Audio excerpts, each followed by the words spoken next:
बाराबंकी का जो वो गांव है, कैसे चूंकि मैं उस समय रिपोर्टर था और आप वहाँ एसपी थे। आजकल सर एक बात चर्चा में अक्सर आने लगती है कि माँ बाप डांट देते हैं। कई बार देखने को मिलता है कि माता पिता ने डांटा, बच्चे बहुत बिदक जाते हैं। बहुत लोग एसपी थे और उस एरिया की एक पर्टिकुलर परमानेंट प्रॉब्लम थी कि वहाँ शराब की भट्टी, कच्ची शराब की भट्टी जलेगी ही जलेगी और वहाँ पुलिस को पहुँचने में भी दिक्कत होती है। अच्छा सर, जैसे अभी जो साइबर फ्रॉड, जैसे ये जो आजकल वीडियो कॉल आ जाता है, डिजिटल अरेस्ट बहुत चल रहा है। इस पे हमारे उस पर फ़ोन करते हैं, किसी को आप ही को फ़ोन कर रहे हैं तो वो एक एडवर्टीजमेंट आ रहा है। ये जो साइबर फ्रॉड है या ये जो डिजिटल फ्रॉड है, इससे कैसे बचा जा सकता है? नमस्कार, मैं हूं आलोक शुक्ला। आप हमारे YouTube चैनल पर जुड़ चुके हैं। आज हमारे साथ एक ऐसी शख्सियत मौजूद हैं जो किसी परिचय के मोहताज नहीं है, फिर भी परिचय कराना बहुत ज़रूरी है क्योंकि ये हमारे संस्कारों में है और ये एक फॉर्मल तरीका भी है। जी हाँ, हमारे साथ इस वक्त डॉक्टर अरविंद चतुर्वेदी मौजूद हैं जो एक IPS ऑफिसर हैं। आपको 3 अवार्ड प्रेसिडेंट के मिल चुके हैं, जिसमें 2 गैलेंट्री है और 1 मेरिटोरियस सर्विसेज के लिए। इसके साथ ही आपको DGP के तीनों ही मेडल प्राप्त हुए हैं अच्छी सर्विस के लिए, चाहे वो सिल्वर मेडल हो या गोल्ड मेडल हो। ये आपके अच्छे कार्यों के लिए दिए गए हैं। इसके साथ ही साथ बाराबंकी में SP रहते हुए आपने एक महत्वपूर्ण कार्य किया है। जिस एरिया में कभी कच्ची शराब बनाए करते थे लोग, बहुत क्राइम से जुड़े हुए थे, उस एरिया में आपने मधुमक्खी पालन करवाया। और ये जो गुड पुलिसिंग, मित्र पुलिसिंग की जो बात उत्तर प्रदेश में होती है, उसका एक अप्रतिम उदाहरण देते हुए आपने वहां के लोगों को मधुमक्खी पालन करवाया और अब उनकी आमदनी, जो वो क्राइम करते थे, उस आमदनी से, वो तो एक खराब बात थी, लेकिन अच्छी आमदनी कैसे हो सकती है, परिवार कैसे बेहतर हो सकता है, इसकी दिशा में आपने इतनी जबरदस्त पहल कराई कि आज वो गांव उदाहरण है लोगों के लिए। और अब इस तरह के कई जगहों पर इन्हीं का उदाहरण लेते हुए कई जगहों पर इस तरह के कार्य होते हैं और जिसकी रूपरेखा बाराबंकी से तय हुई थी। इसके साथ ही साथ इस वक्त ये जो मौजूदा समय में जो काम कर रहे हैं वो विजिलेंस में हैं और इस समय DIG हैं यहाँ पर और हमारे साथ मौजूद हैं। ये तो बहुत छोटा सा, मैंने कम शब्दों में मैं जितना बता सकता था उतना है, बाकी और भी बहुत सारी बातें हम सर से करेंगे। सर, सबसे पहले तो आपका बहुत बहुत स्वागत है, आपने समय दिया, बहुत बहुत धन्यवाद। सर, ये कार्यक्रम हम बच्चों के लिए कर रहे हैं, तो शुरुआत से शुरू करते हैं। क्योंकि आपका जन्म एक साहित्यकार परिवार में हुआ, यहाँ लखनऊ में आपके घर पर बड़े बड़े साहित्यकार जब आप छोटे रहे होंगे तो बैठते रहे होंगे। तो शुरुआत से बताइए, कैसा अनुभव रहा, जन्म कब हुआ, क्या माहौल रहा, उसके बारे में बताएं। मेरी जो आरंभिक दिन शिक्षा के थे वो गोरखपुर में बीते। मेरे पिताजी वहाँ यूनिवर्सिटी में प्रोफेसर थे, इसलिए मेरी आरंभिक शिक्षा वहाँ हुई। पहले सरस्वती विद्या मंदिर में और उसके बाद राजकीय जुबली इंटर कॉलेज में और उसके बाद गोरखपुर विश्वविद्यालय में। मैं विज्ञान का विद्यार्थी रहा और बाद में मैंने इकोनॉमिक्स में MA किया, PhD की इकोनॉमिक्स में उसके बाद। और पुलिस सेवा में आने से पहले मैं अवध विश्वविद्यालय में लेक्चरर रहा लगभग 1 वर्ष। आरंभिक दिन याद करता हूँ तो विद्या मंदिर में दिए गए संस्कार जो हिंदुत्व की आधारशिला बने, जो राष्ट्रीयता की आधारशिला बने, उस संस्कारों में बड़ा हुआ। और घर का, परिवार का जो हमारा संस्कार था, जो परिवेश था, वो साहित्यिक था, वो धार्मिक था और निश्चित रूप से उसमें कुछ ऐसी बातें थी जिसने हमारे व्यक्तित्व को बनाया, जैसा आज मैं आपके सामने प्रस्तुत हो रहा हूँ। बचपन की जो चीज़ें याद करता हूँ उसमें सबसे ज़्यादा आकर्षक लगने वाली बातें अपने पिता से सीखी मैंने संस्कार के रूप में, जिन्होंने कभी हताश न होने का संदेश एक बड़े व्यवहारिक उदाहरण से दिया। मुझे याद आता है कि गोरखपुर विश्वविद्यालय का खुला बड़ा बंगला नुमा मकान था जहाँ पर हमारे माता पिता जो दोनों ही बागवानी के शौकीन थे, हजारों पेड़ जाड़े में सीजनल लगाए जाते थे और यही मार्च अप्रैल में आते आते जब उनके बीज पकते थे, गिरने लगते थे, तो ये दोनों लोग चादर बिछा के उन बीजों को जमा करते थे, कनस्तर में जमा करते थे। और गर्मी की छुट्टी में जब हम लखनऊ आया करते थे तो ट्रेन से दोनों ओर जहाँ भी नमी दिखाई देती थी वहाँ हमारे पिताजी कहते थे इन बीजों को दोनों हाथ से फेंको नीचे। हम लोगों को बड़ा अजीब लगता था, छोटे बच्चे थे, जिस समय लूडो खेलने और कुछ खाने पीने का समय होता था उस समय हम लोग ये इंतज़ार करते थे कि कहाँ पर नम जगह आ जाए।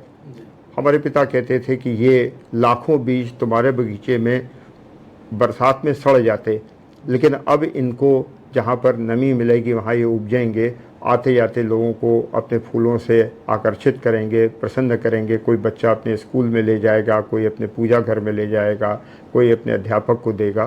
तो इससे एक सार्थकता का संदेश उन्होंने बड़े व्यवहारिक तरीके से दिया, जो हमारे जीवन का मूल मंत्र बना। और बल्कि पुलिस सेवा में भी बहुत बार ऐसा होता है कि कहा जाता है कि पुलिस के बहुत से काम थैंकलेस होते हैं, जो सवेरे से शाम तक उसका आकलन किया जाए तो संतोष देने की बात नहीं होती। उसमें भी इस मंत्र ने बहुत सहारा दिया कि अगर हम दिन भर में दो एक अच्छे काम भी कर लेते हैं, किसी को रास्ता बता देते हैं, किसी को गाइड कर देते हैं, तो भी वो हमारे लिए दिन भर के काम के संतोष के लिए पर्याप्त होता है। तो ये जो आरंभिक संस्कार, जो आरंभिक वृत्ति रही, इसने हमें जीवन में बहुत मदद की। आजकल सर एक बात चर्चा में अक्सर आने लगती है कि माँ बाप डांट देते हैं। कई बार देखने को मिलता है कि माता पिता ने डांटा, बच्चे बहुत बिदक जाते हैं। देखिए, सबसे पहली तो बात ये समझने की है और हमारे जो दर्शक बच्चे हैं उन्हें भी समझना चाहिए इस बात को कि दुनिया में माता पिता से ज़्यादा उनका देखभाल करने वाला, उनका हितैषी कोई दूसरा नहीं हो सकता। ये बात अलग है कि हर माता पिता का कहने का तरीका अलग होगा, किसी का बहुत परसुएसिव तरीका होगा, समझा के तरीका होगा, किसी का डांट के तरीका होगा, लेकिन अल्टीमेट गोल ये है कि वो आपके सबसे बड़े शुभचिंतक हैं। तो ये बात अगर आप स्वीकार कर लेते हैं, और आपको करनी ही चाहिए स्वीकार, तो मुझे लगता है कि ये जो समस्या है कि पिता के डांटने या माता के फटकारने की का क्लेश हो मन में, ये अपने आप समाप्त हो जाएगा। कि जैसे किसी को कोई फिजिकल प्रॉब्लम है, कोई बच्चा दिव्यांग है, कई बार छोटे उम्र में उनको, हालांकि प्रधानमंत्री जी ने काफ़ी इस पर जो है लोगों को प्रेरित किया है, लेकिन फिर भी एक जो सामान्य बच्चा है वो कैसे ये समझ पाए कि जो बच्चा दिव्यांग है या जो किसी कारणवश पीछे है या मेंटली कई बार कमज़ोर कई बच्चे होते हैं, कुछ बच्चे हेल्दी बहुत हो जाते हैं, ओबेसिटी की जो समस्या है बच्चों में, कुछ वो बेचारे कुछ भी नहीं करते हैं तब भी वो मोटे होते जाते हैं। तो ऐसे बच्चों को जो लोग मजाक उड़ाते हैं, उनके क्लासमेट्स, कई बार टीचर्स, ए मोटू इधर आओ, तो ऐसे टीचर्स, ऐसे बच्चों को आप क्या कहना चाहेंगे? देखिए, दिव्यांग की बात आपने की तो मैं अपने अनुभव से ये बात बताना चाहता हूँ कि जो ईश्वर की जो कृति है, अगर उसमें कोई दिव्यांगता है तो आप निश्चित रूप से मानिए कि उसकी कोई फैकल्टी बहुत ज़बरदस्त आगे होगी सामान्य व्यक्ति से। मैं अगर जो ब्लाइंड लोग हैं अगर उनकी बात करूं तो उनकी स्मरण शक्ति बहुत अच्छी होती है, उनकी एकाग्रता बहुत उच्च कोटि की होती है, क्योंकि एक फैकल्टी अगर उन्होंने खोई है दुर्भाग्य से तो उनकी और फैकल्टीज़ बहुत अधिक फोकस्ड होती हैं। तो इसलिए हमको ईश्वर की कृति का उपहास करने का तो प्रश्न ही नहीं उठता है, उसको सराहना चाहिए। और अगर कोई किसी में कोई कमी है भौतिक रूप से तो निश्चित रूप से उसको और अधिक उसके प्रति हमें संवेदनशील होना चाहिए। बाराबंकी का जो वो गांव है, कैसे, चूंकि मैं उस समय रिपोर्टर था और आप वहाँ एसपी थे, और कैसे आपके दिमाग, चूंकि आपके पहले भी बहुत लोग एसपी थे और उस एरिया की एक पर्टिकुलर परमानेंट प्रॉब्लम थी कि वहाँ शराब की भट्टी, कच्ची शराब की भट्टी जलेगी ही जलेगी और वहाँ पुलिस को पहुँचने में भी दिक्कत होती थी। तो कैसे, मतलब ये दिमाग में आया कि वो लोग कैसे मोटिवेट हो जाएंगे? बड़ी चुनौती थी। किसी कोई आदमी किसी काम में संलिप्त है, गलत काम में संलिप्त है, उसको ये बताना कि ये काम गलत है। और सबसे बड़ी बात कि पेट तो सबका होता है, भूख सबकी होती है, तो उसको जो पैसा मिल रहा है उतना पैसा किसी प्रोडक्टिव तरीके से, फ्रूटफुल तरीके से उसको उपलब्ध करा पाना। वहाँ पर काम शुरू करने से पहले काफ़ी सा ग्राउंड वर्क किया, ये पता किया कि इनको क्या आमदनी होती है महीने की। तो मालूम पड़ा लगभग 2,500 से 3,000 रुपये आमदनी होती है। लेकिन जब पकड़े जाते हैं तो जो व्यवस्था है पुलिस की, न्यायालय की, जेल की, उसमें जो खर्चे जेन्युइन और इनजेन्युइन खर्चे होते हैं, कुल मिलाकर वो हमेशा नुकसान में रहते हैं, वो हमेशा उधारी में रहते हैं। तो ऐसी स्थिति में ये मन बनाया कि अगर हर परिवार को 8 से 10 हज़ार रुपये की इनकम हो जाए तो शायद ये इस दलदल से बाहर आ जाएं। और अगर इनको ये महसूस हो जाए कि पुलिस, जिसके कारण ये डरते हैं, बहुत बार मुँहचटा करते हैं पुलिस के साथ, ढोल नगाड़े बजा कर अलर्ट करते हैं लोगों को, अगर इनको ये महसूस हो जाए कि हम इनके हितैषी हैं, शुभचिंतक हैं, तो शायद इनका वो डर ख़त्म हो जाए, इनका जो पुलिस के प्रति दृष्टिकोण है उसमें परिवर्तन आ जाए। कठिन काम था, पुलिस चौपाल लगाकर लोगों से वार्ता की गई, लोगों को मोटिवेट किया गया और धीरे धीरे एक सौभाग्य था। और मैं तो उनकी प्रशंसा करता हूं कि उनकी जिजीविषा थी कि उन्होंने अपने अंदर इतना परिवर्तन किया। आप अपने घर में एक अलमारी एक स्थान से दूसरे स्थान पर नहीं हटा पाते, क्योंकि आप अभ्यस्त हो जाते हैं, आपका हाथ बार बार वहीं जाता है। तो ऐसे में अपना पूरा कारोबार, वो भी गलत कारोबार, और उससे बिल्कुल अलग हो जाना, मैं सलाम करता हूँ ऐसे लोगों को, ऐसी जिजीविषा के लोगों को। और ख़ास करके उस गांव की महिलाएं, उन गांव की लड़कियां और लड़के बड़े सशक्त, चुनौतीपूर्ण कामों को हाथ में लेने वाले मुझे लगे, क्योंकि एक के बाद दूसरा, दूसरे के बाद तीसरा तमाम काम वहाँ के लोगों को मिले और लगातार उसमें सफल रहे। सर, आते हैं अब बच्चों के फिजिकल एक्सरसाइज पर। मोबाइल का युग है, इसके लिए मैं सभी को प्रेरित करना चाहूँगा कि फिज़िकल एक्सरसाइज किसी न किसी रूप में ज़रूर होनी चाहिए। हमारे शरीर की वो न केवल आवश्यकता है बल्कि एक बहुत महत्वपूर्ण हिस्सा है, क्योंकि यंग डेज़ में वो बात समझ में नहीं आती। जब हम बड़े होते हैं, अपने मसल्स देखते हैं, अपनी बॉडी फिजिक देखते हैं, तो बहुत सी चीज़ें उसमें हमें दिखाई देती हैं कि आपका कितना परिश्रम अपने शरीर के लिए रहा है। तो ज़रूरी है, आज ये नहीं कह सकते कि मोबाइल पर न जाएं, क्योंकि बच्चों की आधे से ज़्यादा पढ़ाई मोबाइल के माध्यम से हो रही है, ऑनलाइन क्लासेस हो रहे हैं, प्रोजेक्ट्स तैयार करने के लिए मोबाइल की आवश्यकता पड़ रही है, सर्च इंजन्स की आवश्यकता पड़ रही है, तो उसका इस्तेमाल ज़रूर करें। लेकिन साथ ही साथ स्वस्थ रहने के लिए जो खेल कूद की आवश्यकता है, व्यायाम की आवश्यकता है, उस पर ध्यान ज़रूर दिया जाए। ये आपने बहुत सही बात बच्चों के लिए कही, और बच्चों, ये बहुत इंपॉर्टेंट बात है। देखिए सर, आपको मोबाइल यूज़ करना बंद करने के लिए नहीं कह रहे हैं। बहुत लोग आपको ये कहते होंगे कि मोबाइल बंद कर दो, बंद कर दो, तो ऐसा सर नहीं कह रहे हैं। सर का साफ साफ कहना है कि मोबाइल यूज़ करिए, लेकिन उसका जो तरीका है, उसकी एक जो टाइमिंग है, उसको सेट करिए और फिजिकल एक्सरसाइज जरूर करिए। कैसे बच सकते हैं और कितने तरीके होते हैं साइबर क्राइम के या साइबर फ्रॉड के? देखिए, मैं अपनी बात शुरू करना चाहूँगा, क्योंकि बहुत से बच्चे दर्शक हैं, कि कंप्यूटर और इंटरनेट, कंप्यूटर मतलब जो भी कंप्यूटिंग डिवाइस है, वो आज मोबाइल भी है, computer, desktop, laptop, palmtop, हर चीज़ कंप्यूटिंग डिवाइस के रूप में इस्तेमाल की जा रही है।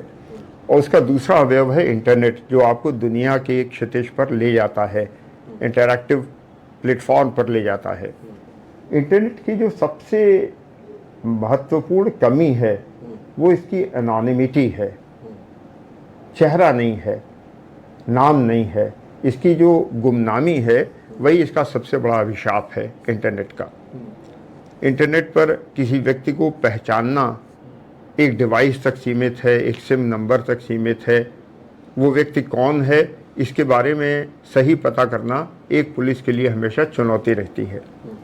तो अगर इस बात को हम समझें तो एक जिम्मेदार नागरिक होने के कारण हम जब भी इंटरनेट पर कोई काम कर रहे हैं, क्रियाकलाप कर रहे हैं, तो हमको ये जानना चाहिए कि हम एक जिम्मेदार नागरिक हैं। हम कोई ऐसी बात न करें जिसका हमें पश्चाताप हो, जिसके लिए जो हम अपने साथ खुद न चाहते हों ऐसा किसी दूसरे के साथ व्यवहार इंटरनेट पर न करें। अच्छा सर, जैसे अभी जो साइबर फ्रॉड, जैसे ये जो आजकल वीडियो कॉल आ जाता है, डिजिटल अरेस्ट बहुत चल रहा है, इस पे हमारे उस पर फ़ोन करते हैं, किसी को, आप ही को फ़ोन कर रहे हैं तो वो एक एडवर्टीजमेंट आ रहा है। ये जो साइबर फ्रॉड है या ये जो डिजिटल फ्रॉड है, इससे कैसे बचा जा सकता है? देखिए, सबसे बड़ी बात तो ये है कि हर समय आदमी को सजग रहना चाहिए। आजकल आरबीआई का एडवर्टीजमेंट आता है कि अगर आप सजग हैं तो आप सुरक्षित हैं। तो मैं मानता हूँ व्यक्तिगत रूप से कि इसमें 3 चीज़ें इम्पॉर्टेंट हैं। पहली चीज़ है आपकी नॉलेज, आपका ज्ञान, आपकी अवेयरनेस। पहला क्वांटम है इसका कि आप अगर अवेयर हैं। दूसरी बात यह है कि आप अलर्ट हैं। आप केवल अवेयर हैं और अलर्ट नहीं हैं तो भी काम नहीं बनने वाला है। आप अवेयर हैं, आप अलर्ट हैं तो आप सुरक्षित हैं। डिजिटल अरेस्ट या सेक्सटॉर्शन या आजकल तमाम तरह की कॉल स्वैपिंग और कॉल मर्जिंग जैसे अपराध भी पॉपुलर हो रहे हैं धीरे धीरे। एआई के कारण बहुत से वॉइस मॉड्यूलेशंस की कॉपी हो रही है, चेहरे बनाए जा रहे हैं, रिकॉर्डेड मैसेजेस बनाए जा रहे हैं जिसमें वॉइस जो वाइब्रेशन और मॉड्यूलेशन किसी व्यक्ति का है उसकी कॉपी की जा सकती है, तो आपको आवाज़ सुनने में वैसी ही लगेगी जैसे आपकी स्वयं की आवाज़ है या किसी व्यक्ति की आवाज़ है। तो इसको ये ध्यान करना चाहिए कि हम ऐसे किसी जाल में न फंसें। कोई भी चीज़ अगर आपको ऐसा लग रहा है कि अतार्किक रूप से आपको दी जा रही है, कोई लॉटरी मनी दी जा रही है, कोई ऐसा फ़ायदा आपको दिया जा रहा है जिसका जो प्रपोर्शन में नहीं है, अगर कोई चीज़ आपको बेची जा रही है जो चीज़ 40,000 रुपये की आती है, कोई आदमी 5,000 रुपये की बेच रहा है, OLX फ्रॉड जिसे कहते हैं, तो आपको सावधान हो जाना चाहिए कि ये बात व्यवहारिक जीवन में नहीं हो सकती ऐसी। अगर व्यवहारिक जीवन में नहीं हो सकती तो इसके पीछे कोई दुष्प्रचार, दुष्परिणाम भी शामिल हो सकता है। तो हमें इस चीज़ से सावधान रहना चाहिए।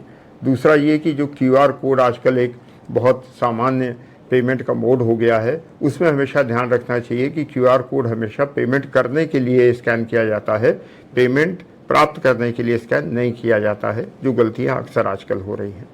अच्छा, ये भी एक मतलब तरीका है। बच्चों, आप लोग QR कोड का बहुत इस्तेमाल करते होंगे, तो इन सब चीज़ों से बचिए और अपने जो अभिभावक हैं, जो गार्जियंस हैं, उनको भी ये बात बताइए कि कैसे जो है आप QR कोड का इस्तेमाल करिए। कोई पासवर्ड मांगे या इस तरह की चीज़ें करें तो जैसा सर ने कहा कि कोई भी चीज़ जो आपको दी जा रही है, अगर आपको मुफ्त में देने की कोशिश हो रही है तो एक्चुअली वो मुफ्त नहीं है, वो आपके लिए ख़तरनाक हो सकती है। आपने बातचीत बहुत सारी की। एक लास्ट में एक मैसेज मैं आपसे चाहूँगा कि जो बच्चे हैं अपने जीवन में बेहतर करने के लिए किस मूल मंत्र का पालन करें? डगलस मलाक की एक कविता है, एक अमेरिकन पोइट हुआ 19वीं शताब्दी का। उसका टाइटल है be the best of whatever you are. मेरे पिताजी ने उसका भावानुवाद किया हिंदी में, जो कुछ भी हो सर्वोत्तम हो। आपके जीवन में जो कुछ हो वो सर्वोत्तम करने का प्रयास करना चाहिए। इस कविता का एक स्टेंजा हमारे सार्थक प्रयासों को मूल मंत्र देता है। कवि कहता है कि नायक एक यान का होगा, शेष सभी होंगे सहकारी। नायक एक यान का होगा, शेष सभी होंगे सहकारी। सबके पास काम कुछ होगा, वो हल्का हो या हो भारी। कैप्टनशिप का एक ही होगा। हर आदमी टॉप पर नहीं पहुंच सकता, ये बात स्वीकार करनी चाहिए। प्रयास करना चाहिए टॉप तक पहुंचने का, लेकिन हम जहां हैं वहां सर्वोत्तम देने का प्रयास करें। हमारी मंशा ये होनी चाहिए। अगर हमारी ये मंशा है तो हम जहां रहेंगे वहां संतुष्ट रहेंगे, प्रसन्न रहेंगे और आगे बढ़ने का लगातार प्रयास करेंगे। तो बच्चों को हमारी ओर से ये संदेश है कि आप खूब फलिए फूलिए, खेलिए, पढ़िए, उन्नति कीजिए, लेकिन आप जिस स्तर पर हैं उसको पूरी तरह से एंजॉय कीजिए, आनंदित होइए, संतुष्ट रहिए और प्रसन्नता को बिखेरने का प्रयास कीजिए। बहुत बहुत धन्यवाद सर, आपने बहुत अच्छी बात कविता के माध्यम से जो बताई, ये बच्चों के जीवन में काफ़ी यूज़फुल होगी। तो बच्चों, आप लोगों ने देखा doctor IPS doctor Arvind Chaturvedi साहब ने जो बात आपको बताई कि जो प्राप्त है वही पर्याप्त है। टॉप पर पहुंचने का प्रयास करिए। हर व्यक्ति टॉप पर नहीं पहुंच सकता, लेकिन आपका प्रयास, सार्थक प्रयास, सकारात्मक प्रयास जारी रहना चाहिए और फिजिकल एक्सरसाइज जरूर करें। बहुत बहुत धन्यवाद।